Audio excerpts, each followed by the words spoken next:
Ketika saya masih kecil dan tinggal bersama anak lain, seringkali saya ingin menjauhi mereka,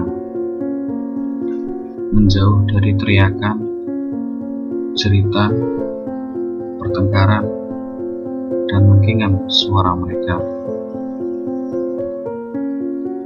Saya cari suatu tempat agar bisa sendirian, jauh dari kebisingan dan godaan mereka.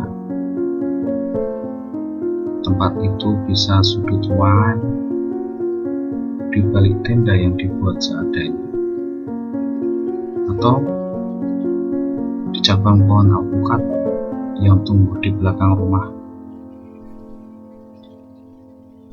Tempat yang dapat membuat saya benar-benar sendirian untuk melakukan kegiatan favorit tanpa gangguan.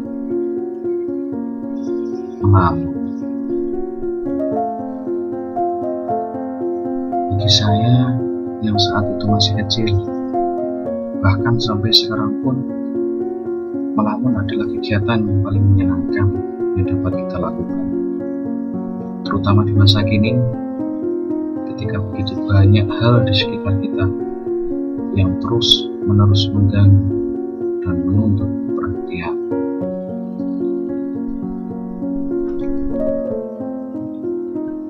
Di bawah naungan tenda seadanya yang terbuat dari selimut tua, atau menatap awan yang berarak di antara dedaunan pohon alpukat,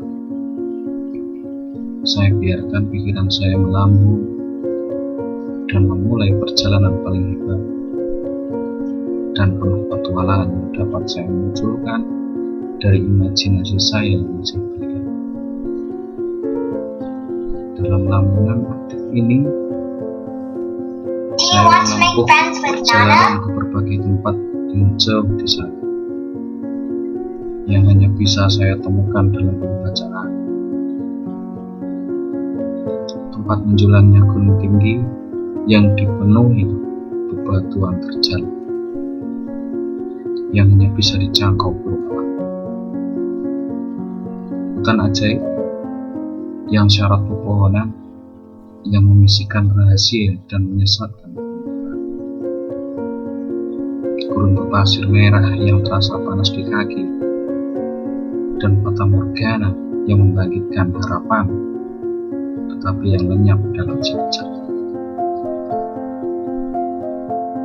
Deretan rumah kayu yang rapi beratap jerami, dan jendela bundar di sebuah desa kecil yang memutih di musim dingin ketika salju menyelimutinya seperti gambar di kartu mata.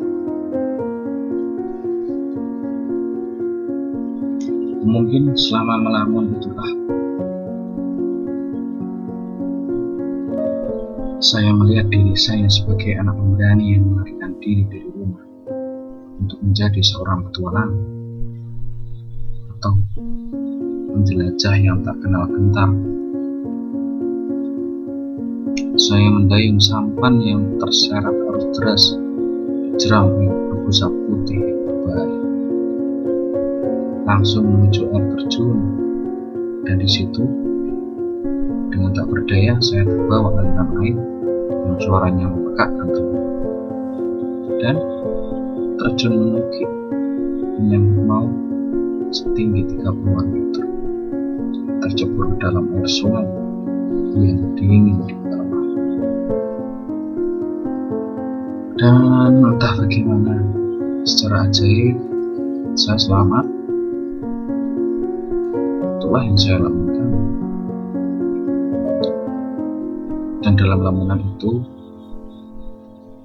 di zaman dahulu kala, saya adalah pahlawan dalam pertarungan darat yang sengit antara para monster dan kawanan naga. Saya juga pernah menjadi cowboy, menunggang kuda setia, yang berlari kencang, mengayun-ayunkan lasso dengan ikat pinggang penuh magasin peluru dan pistol di pinggul. Dalam lamunan lainnya, saya menjadi astronot yang melangkah masuk dalam roket dan melesat menuju kerumunan bintang, mengenakan helm kaca dan siap berteman dengan para alien dari luar angkasa.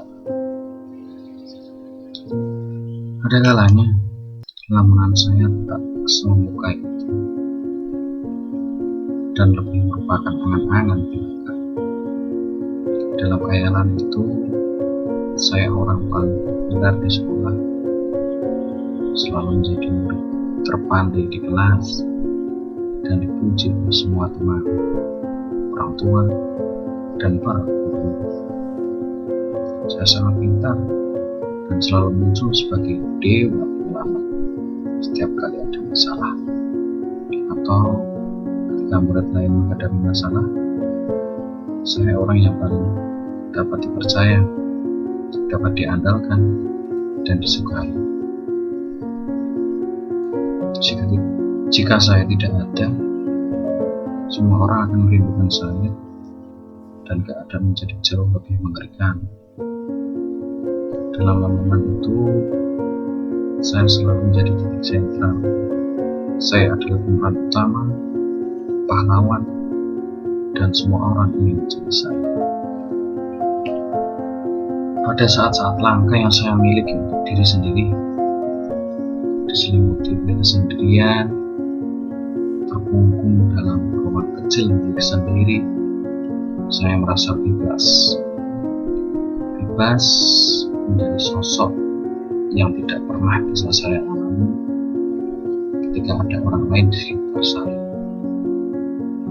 Saya bebas menjadi apapun yang saya inginkan dan pergi kemanapun saya ingin pergi.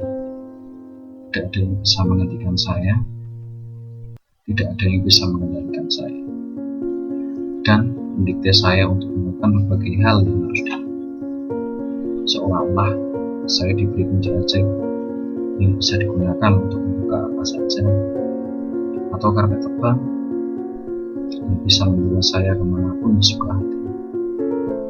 Lamunan saya adalah kebebasan yang memberi saya perasaan bahagia sejati, jenis kebahagiaan mendalam yang hanya bisa saya raih saat dalam kesendirian.